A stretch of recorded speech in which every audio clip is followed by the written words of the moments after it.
Hello students, welcome to Apne Vidya. I am your physics mentor Garbhit Singh Rathod. Today we are here with a new chapter which is motion. As you can see in this figure, the motion is being showed. Now, when we talk about the chapter, so what are the topics we are going to study today? So we will study about rest and motion. We will start our topic with rest and motion.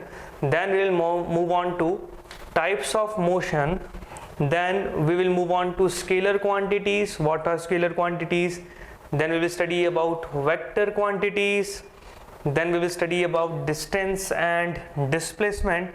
And lastly, we are going to study speed and velocity. So these are the topics which we are going to cover today. So let's start with our first topic, which is rest and motion. So what does rest means to you or motion means to you? The word rest and motion are seen from a reference which is called time. When any object does not changes its position with respect to the time, it is said to be in rest. Suppose I am standing here and I am not changing my position with time, I am said to be at rest. Whereas if I am changing my position with time, I am said to be in motion. Now I am in motion and now I am at rest. So if any object does not changes its position with respect to time, it is said to be at rest, and if it is changing its position with respect to time, is called motion. So when a body does not changes its position with time, it is said to be at rest, or we can say that it is at rest. Now if a body changes its position with time, it is said to be at motion, or it is in the state of motion. As you see in this figure, what you see, this person is driving a car. Now he is changing his position with respect to the time, it is in the state of motion. Now what will happen? At this point, it is not changing its position with time, it is said to be at rest. If any object does not changes its position with respect to time, it is said to be at rest, and when it changes its position with respect to the time, it is said to be in motion. Now what does rest and motion states? It is clear to you. Now we have two more things. The first thing is point object. When we talk about point object, what is point object? If the size of object is very much smaller than the distance covered, if the distance is higher and the object is smaller, then it is said to be a point object. Any object is said to be a point object if it changes its position by distances which are much greater than its size. Suppose I am covering thousands and thousands of distances with respect to the time I am in motion. So for comparison to that distance which I have covered, I am a point object. So in point object, the change its position by distance which is greater than its size is said to be a point object. Now one more thing is there which is called reference point or origin. Now something is changing its position, or any body is changing its position, we have to set a point from where it is changing its position. The point from which it changes its position is said to be origin or reference. A point or some stationary object with respect to which a body continuously changes its position in the state of motion is known as origin or reference point. Suppose we have a graph and it is our x-axis and it is our y-axis. What we do, we make a origin over here, so that when we plot a point, we should know it is changing its position from this point. Similarly, in case of motion, if I am at my home and I am going to various places, so I am changing my position from my home. So home will be my reference point or my origin point. I hope what is point object and what is reference point, what is rest, what is motion is clear to you. Now we will move on to our next topic, and our next topic is types of motion. When we talk about the types of motion, we have various types and we have classified them into two parts. So our first classification will be according to the dimension. When we talk about the dimension, we have three dimensions: first dimension, second dimension and three dimension. So we will study the motion in three dimension: 1D motion, 2D motion and 3D motion. What is 1D motion? When an object is moving in a straight line, it is said to be in 1D. One dimensional motion is the motion of a particle moving along a straight line. Suppose I am moving on this floor, which is a straight line motion, and this straight line motion is said to be a 1D motion. Now what is 2D motion? When an object covers its motion in a curved path, it is said to be in 2D. So 2D motion, a particle moving along a curved path in a plane has a 2D motion. Suppose I am throwing this pen. The pen will move in this path. If I throw this pen will move like this. So when we plot a graph, we came to know that it is changing its position in x-axis as well as in y-axis. So if it is changing its position in x and y-axis, it is said to be in 2D. So in 2D motion, the example is of projectile. This type of motion is called projectile. Next we have a 3D motion. In 3D motion, the particle moves randomly in space. Particle moving randomly in space is said to be 3D motion. Now, how does a particle moves randomly? Here you can consider flying kite, birds, aeroplane. They are showing random motion in 3D or space, because a bird will fly like this and suddenly it will change its position. So this type of motion is called 3D because it is changing its position in x direction as well as in y direction, and it is also changing in the z direction. So this type of motion is called 3D motion. To understand it better, we can take some examples, such as if I am walking straight in this platform or on this floor, it is said to be a 1D motion. Now suppose what I am doing, when I am walking, I am also doing like this. So I am changing with x-axis and my hand is changing with the y-axis. Okay. Now suppose if I am doing like this and I am also doing like this. So I am doing a random motion in space. This type of motion is called 3D motion. So a motion of a car on a road is said to be a 1D motion. The motion of particle in a curved path or a projectile is said to be a 2D motion. Now, the motion of particle in space, a random motion, is said to be a 3D motion. It is showing random motion. It is moving in x direction, it is moving in y direction, and it is also moving a curved path in the z direction. So this type of motion is a 3D motion. I hope 1D, 2D and 3D motions are clear to you. Now we will study the types of motion according to the state of motion. When we talk about the state of motion, we have two types of motion. First is uniform motion and second is non-uniform motion. So when we talk about uniform motion, what is uniform motion? When any object or body covers equal distance in equal time. If any object or body covers equal distance in equal time, it is said to be a uniform motion. Suppose I am walking and every second I am covering let us say 30 centimeters or 50 centimeters. So I am doing a uniform motion because my position changes uniformly with time. So a body is said to be in the state of uniform motion if it travels equal distance in equal intervals of time. Now when we plot a graph between distance and time, since I am moving in a uniform motion, that means I am covering equal distance in equal time. So my graph will be a straight line. If the time graph, distance graph is a straight line, the motion is said to be a uniform motion. If the graph between time and distance is straight line, it is said to be a uniform motion, or we can say for uniform motion the graph between distance and time is a straight line. As you can see here, this car is moving with uniform speed in this circular motion.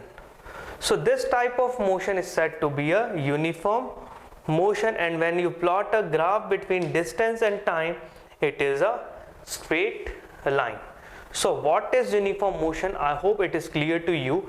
In uniform motion, an object covers equal distance in equal interval of time, and a graph between distance and time is a straight line.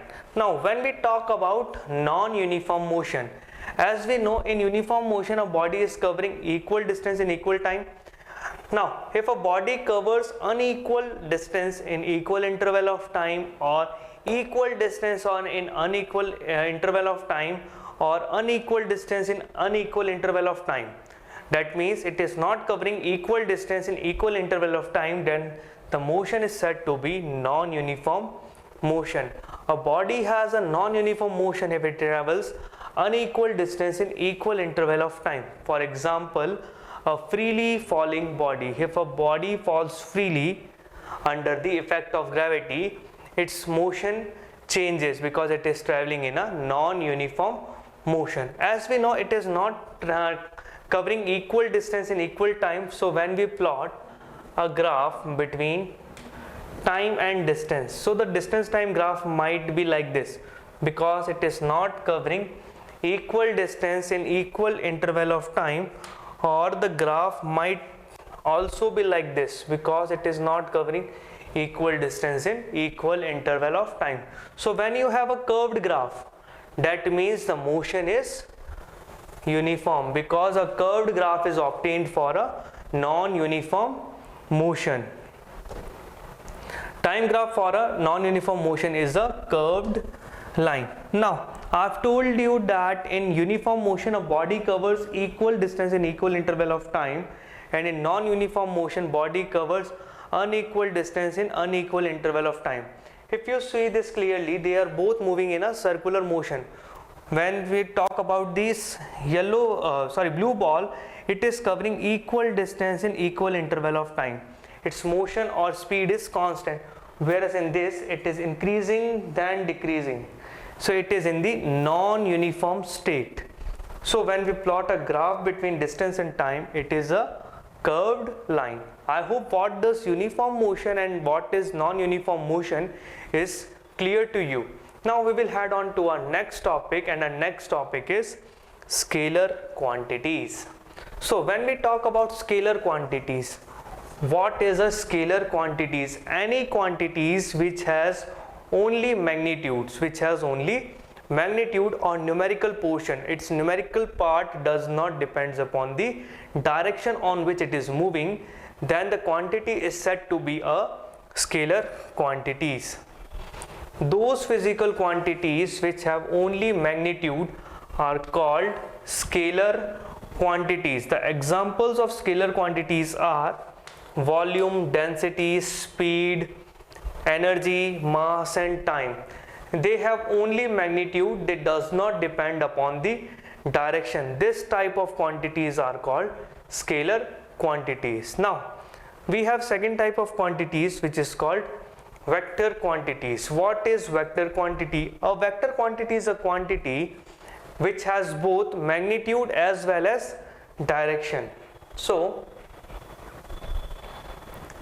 those physical quantities which have both magnitude and direction and follow vector law of addition. This line is very important. Follows vector law of addition is called vector quantities. In some of the books it is only written those physical quantities which have both magnitude and direction are called vector quantities, but I want you to learn this definition because it is the perfect definition, because vector quantities always follows vector law of addition. What is vector law of addition? I am going to give you a brief idea about the vector law of addition. In normal addition, what we'll do, we'll add 2 plus 3 which is equal to 5. Now in vector addition we form a triangle. If a body is moving in the x direction, let us say 2, and for x direction we use a unit vector which is I cap, and then when a body is moving in the y direction we say 3, and for it we use j cap. Now what is happening, they are moving in the coordinates of x and y, so its motion will be, or its addition will be the addition of these two vectors. So we make a triangle by joining head of this arrow to the tail of another, and the resultant is from the starting point to the ending point arrow. So this type of addition is called vector law of addition, which applies only on the vector quantities. So the examples of vector quantities are displacement, force, weight, velocity, acceleration, momentum, and torque. These quantities do changes when the direction is changes. Suppose if the value is taken from this origin, so if I start walking from here, and reach a point B which is 10 meter apart, so what is my distance? My distance is 10 meter. And if I walk away from it and reach point C which is 20 meter, so my distance will become 20 plus 10, 30 meter. Now I come back to the point B, so I have covered the distance of 50 meters, so my distance will now be 50 meter, because I have started from point A, reached the point B which is 10 meter apart, then point C which is 20 meter apart, then again at B. When we talk about displacement, it is a direction dependent quantity. If I am moving in the right side, my distance or my displacement will be positive, and I am moving in the left side, my displacement will be negative. So now from A to C, my displacement is 30 meters, and from C to B, the distance is, the displacement is minus 20 meter, because it depends on the direction. When I am heading towards the right direction, when we plot a graph, this direction is said to be positive and this direction is said to be negative. So when I am walking towards the right, my displacement is positive, and when I am walking towards the left, my displacement is negative. So the total displacement which I have covered is 10 meter. So these quantities which depends upon the directions are said to be the vector quantities, and those which does not depends upon direction are called scalar quantities. I hope scalar and vector quantities are clear to you. Now we will head on to our next topic, and our next topic is distance and displacement. What is distance and what is displacement? Distance means the total path covered by an object in a journey is called distance. If I am starting from here and I am ending here, and the path which I have covered is this. So this total path length from point A to B is said to be the distance which I have covered, while in case of displacement, it is the shortest length between the starting and the ending point. So this blue mark is the displacement and the red length is the distance. So when we define this, we define it as the path length between the initial and final position of the particle gives the distance covered by the particle, whereas the minimum distance between the initial and final position of a body during that time interval is called displacement. Always remember that distance is always greater, or it is equal to the displacement. Displacement cannot be greater from distance. It can either equal to the distance traveled or it is less than the distance traveled, but displacement cannot be greater than the distance. As you can see in this figure, a point A and point B. A person starts from point A and it is moving in this path. So the distance is the blue portion, whereas the displacement is the shortest path between these 2 points. I hope distance and displacement are clear to you. Now we will compare this and we will study some more detail about distance and displacement when we talk about the SI unit. Distance and displacement, the distance is a scalar quantity and displacement is a vector quantity. I am talking about the SI unit. So the SI unit of both is meter, because it is a length. So SI unit for both distance and displacement is meter. So when we compare distance and displacement, we can say distance is a scalar quantity while displacement is a vector quantity, because it has only magnitude and displacement depends upon the direction. Secondly, we can say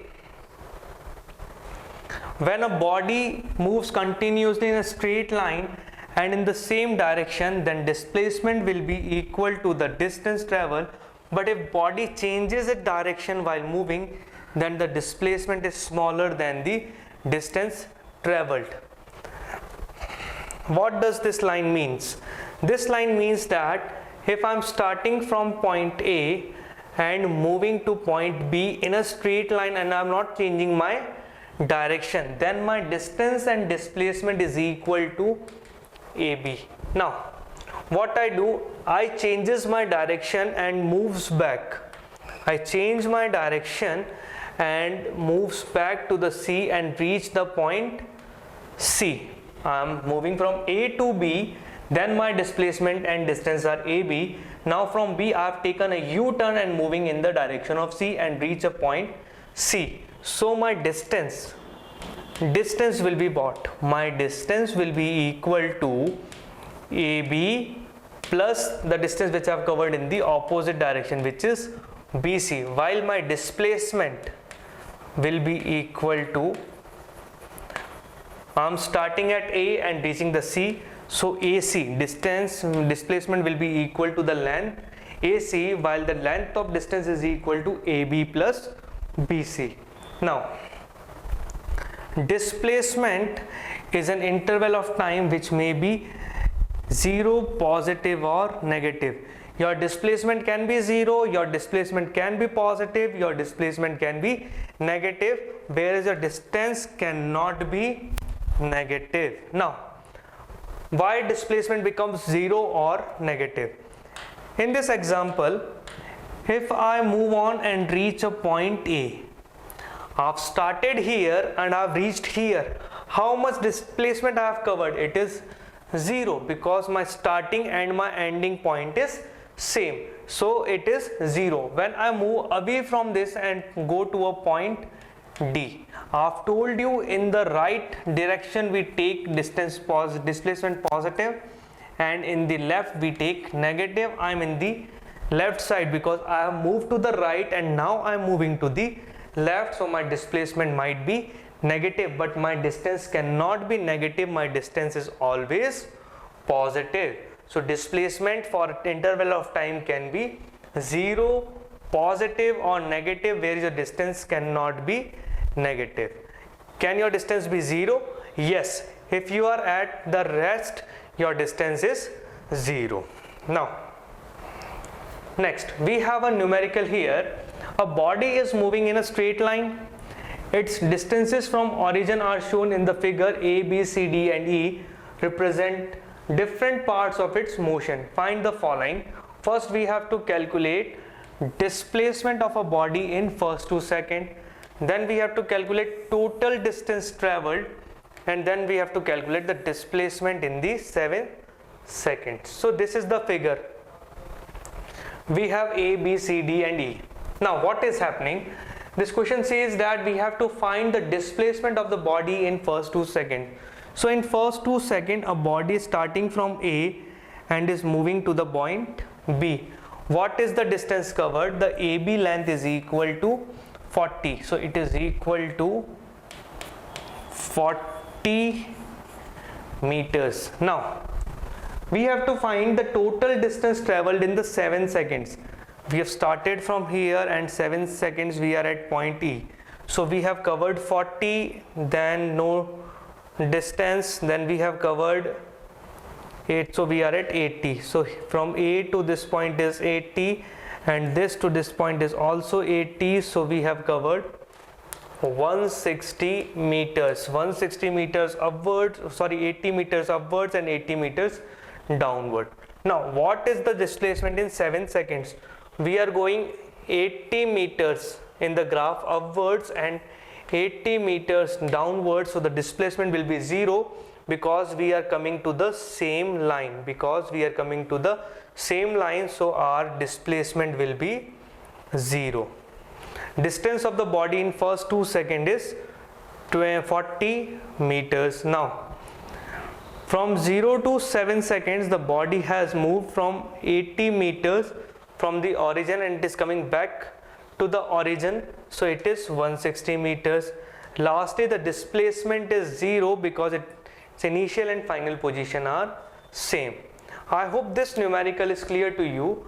Now we will move on to our next topic, which is speed and velocity. What is speed and what is velocity? When we talk about speed, the distance traveled by a body in a unit interval of time is called speed. So speed is equal to distance upon time. So what will be the value of displacement upon time? It is called velocity. When the position of body changes in particular direction, the speed is denoted by velocity, or we can say the rate of change of displacement. The rate of change of displacement of a body is said to be the velocity. So speed is a scalar quantity because it includes distance, while velocity is a vector quantity because it has displacement, and displacement is a vector quantity. For speed we can write distance upon time, and for velocity we can write displacement upon time. I hope speed and velocity, what is speed, what is velocity, is clear to you. Speed is distance upon time, whereas velocity is displacement upon time. It is distance upon time, displacement upon time. It is scalar, so speed is scalar. It is vector, so velocity is a vector quantity. Now when we talk about speed and velocity, what is its SI unit or MKS system? MKS system means SI unit. And what is MKS system? MKS system means meter, kilogram, second system. And what is SI system? SI means system international. The system which is internationally approved is called SI system. Second, the unit on CGS system is centimeter per second. CGS means centimeter, gram, second system. Next, if this time distance graph is given, then speed can be calculated by the slope of the line. If you have a distance time graph, then the slope of the graph will give you the speed of the object. This is our distance time graph. So what is the slope? The slope is the ratio of y-axis to the x-axis. Slope is equal to change in y upon change in x. Here y is distance and x is time. So the change in distance upon change in time will give you the slope in this graph. This del is the symbol for change. In chemistry you have used this symbol for heat. This triangle here symbolizes the symbol for change, and it is read as del. Lastly, we can say that the area of velocity time graph will give the distance travel. If you have velocity time graph, which graph? Velocity time graph, then your area will be the distance. Suppose I have a velocity time graph like this. Okay, So when I find the area of this, the area is equal to V into T, and as we know from here, V is speed and speed into time is equal to distance. So the area of velocity time graph will give the displacement, and speed time graph will give you the distance traveled. I hope you came to know many new things in this chapter apart from your NCERT book. We will continue our next session and we will discuss some more topics in our next session. Today we are going to end our session here. I hope you enjoyed our session. So in the end, I would like to tell you, keep studying, keep practicing, stay safe, and thank you.